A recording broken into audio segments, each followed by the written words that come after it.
Um, so I'm Barry Kempton. I'm the director of the Schubert Club. We're delighted that you're going to come and do this cycle for us. Maybe would you mind by just starting by introducing yourselves one after the other? Sure. My name is Kirill Zlotnikov. I'm the founding cellist of the Jerusalem Quartet. Originally from Minsk, Belarus. Grew up in Jerusalem, now living in Lisbon. So quite a mix of places where I've been living, and very much looking forward to come to your place. My name is Sergei Pressler. I'm the second violinist of the Jerusalem Quartet. Was born in Ukraine, emigrated to Israel 35 years ago, almost. That's it. Looking forward. My name is Alexander Pavlovsky. I'm the first violinist of the Jerusalem Quartet. Also was born in Kiev, Ukraine. Moved with my family, repatriated to Israel in '91, and that's the time when we met together in Jerusalem. I'm Ori Kam. I'm the violist of the group. I'm born in America. I'm what you call an anchor baby, but both my parents are born in Israel, and I grew up there as well. I joined the group in 2011. Great. Well, thank you. We at Schubert Club are very excited to have you come next season to play all the 15 Shostakovich quartets in 2 visits in March and April 2025. Could you talk just a little bit about the importance of this quartet cycle to you as a quartet, maybe also the importance of it in terms of the string quartet repertoire? Well, as you noticed, that 3 of us originally from Soviet Union, and this music of Shostakovich, it's very close, particularly to 3 of us, because we were raised, and at least until age of 12, 13, when we all immigrated with all our families to Israel. It was kind of a very important part of our education. Music of Shostakovich, it was everywhere, so it wasn't only Shostakovich, of course, but somehow the mentality of this life there, it's very close to us, and we kind of caught still the last bits of this Soviet regime that was not very easy, especially for our parents, what we remember. And definitely it's one of the monumental cycles for string quartet repertoire. And we just love to play this music. We feel very connected to it, and I'm sure my colleagues will agree that it's basically like live storytelling of Shostakovich, not only his life, but life of many people, trying to describe the events and atmosphere of this difficult time that he was living through the music. And luckily for him and for us nowadays, that this cycle of quartets were not really touched by the regime and the censor, and Shostakovich was quite free to express himself through particularly these 15 quartets about all this pain and the horror of the also war and the repressions, but also beautiful moments, which this music is all about, all mixture of depression and hope and bright future. So it's a mixture of everything, sometimes few things in the same time, which makes this quartets quite difficult to understand and to dig out many things that will come out to the surface of 4 voices that playing together. And I imagine you've all been playing this repertoire since your youth, and you've played these quartets in various programs. But is it different playing it as a cycle, you know, 5 concerts just focused on Shostakovich? Is it different in the way you prepare? Is it different in the way you experience the music?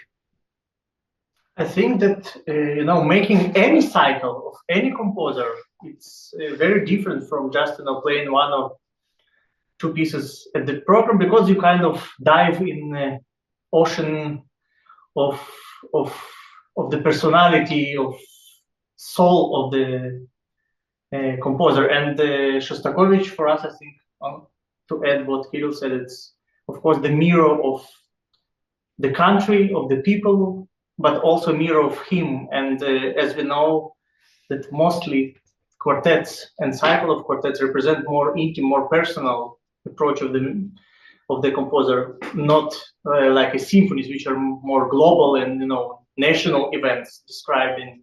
So it's you know, really diving very deeply in him and his connection with the country, with the people, with the events, with his friends. There are many very personal compositions, quartets, especially the middle ones, which are dedicated to his very dear friends, for his family members. And it is a very, very personal music, and I think it touches everyone on certain way and certain level. It's very difficult to be, you know, kind of not connected to this music, I think, from outside as a listener. For us, it's of course, as a quartet to play all 15, it's quite physically, it's difficult, yeah, because in general, many people would say Shostakovich music is more or less the same, which is not true. In my opinion, each quartet is very individual, and of course, you can always hear that this is Shostakovich music. But at the same time, you have very different quartets, some of them very classical, some of them very complicated, like 13, for example. Number 2, very almost religious kind of music with lots of pain and hope, like I said. But as for the listener, I think maybe it looks difficult, but once you start listening to the whole evening or whole few evenings of Shostakovich music, like Sasha says, it takes you inside of this different world.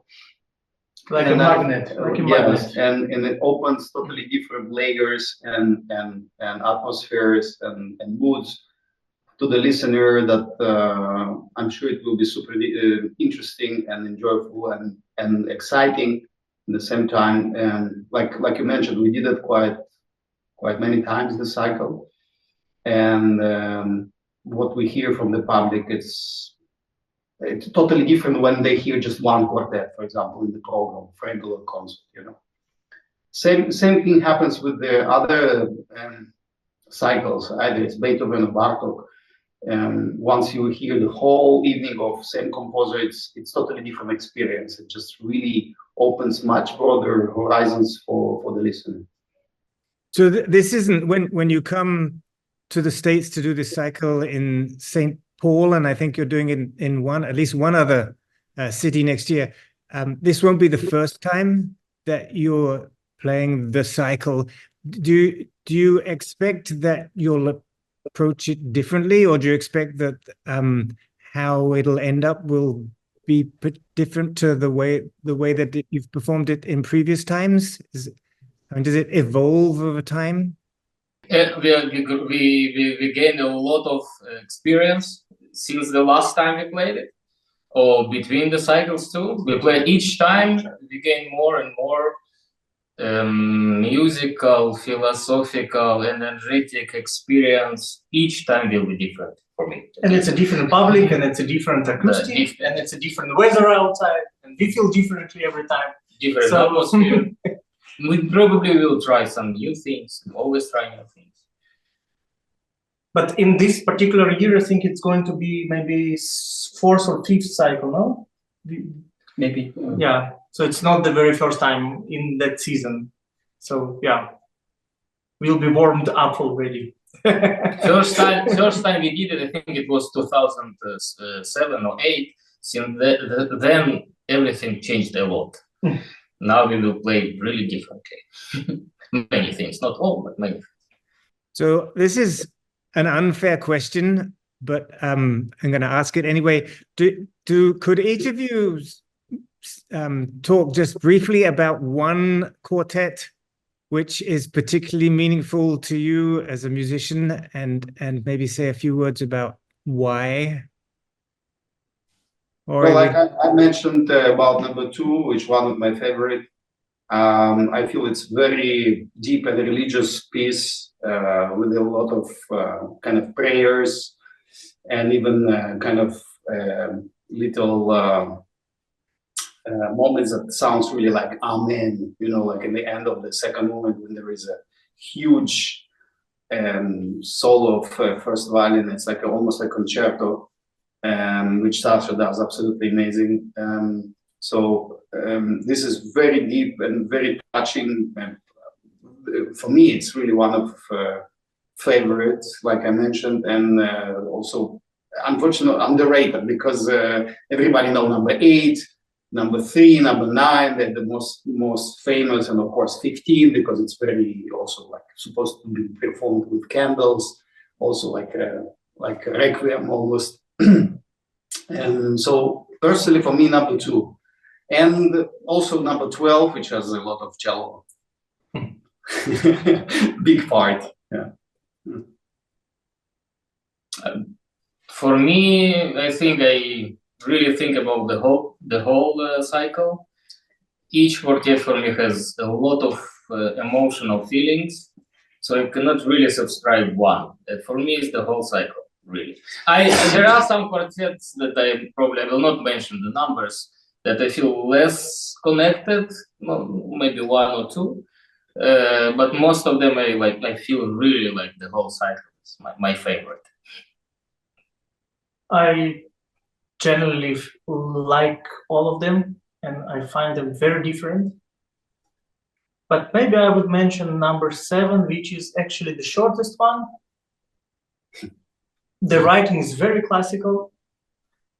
A little bit reminds me Beethoven Serioso, which is also the shortest. It's for me like a DNA of composer. You have everything in this quartet, and this is also very personal quartet. He wrote it after his first wife Nina died, and it's in a way requiem for her. But it has a lot of different materials and ideas. Very strange second movement, which is almost like abstract, very short, like a micro movement. And amazing finale, which has a huge virtuosic fugue, and then very, very touching valse, which reminds me, you know, from my father. I always heard that when his father got a couple of times during the Second World War home, which was very rare, like once in a year, he was dancing with my grandmother valse. They just put in an old recording on the gramophone and just, you know, that was the most kind of feeling of home. And this valse is very, very special. It has kind of rhythmical instability, but it reminds me like something like home, like warmth from inside. So I really like this quartet. As I said, it's a very short one. So for me, it's like Shostakovich DNA in this piece. I would choose 2. Maybe the first quartet, which I think has a lot of kind of almost like a window into what Shostakovich would have become if it weren't for the Soviet watchful eye and his fear of exploration and abstract music.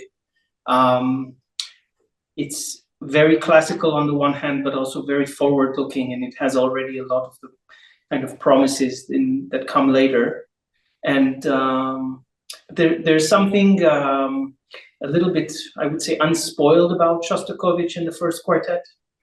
It's almost like he has his kind of inner hopes and dreams haven't been stomped on yet, and I like those moments in the music that are more kind of naive, I would even say.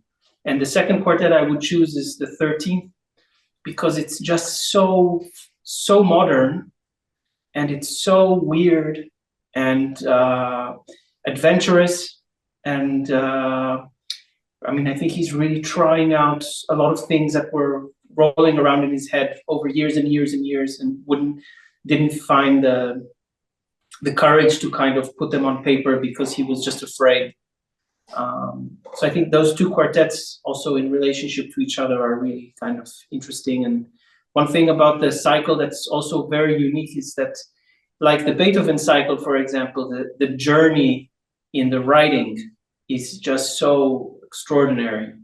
And I think that's, you know, we see that in Beethoven also, but maybe less so in, you know, less so in Bartok, or, you know, Mozart quartets. Again, the journey in the language is a lot less, or Mendelssohn or Brahms, or, you know, there's something really, the journey from the first to the 15th quartet is a really, really huge one. It's a big difference in the writing and the, yeah. It's great. Thank you. I don't think the quartet has been to Minnesota before. Is that right? Have any of you been? We there? played once, But but long time ago. we played once. I remember we stayed near very big mall. That's what I remember. The Mall of America, probably. Yeah, and the local people said that it's the biggest. It was fun. But since then, probably it's not the biggest, but that's what I remember.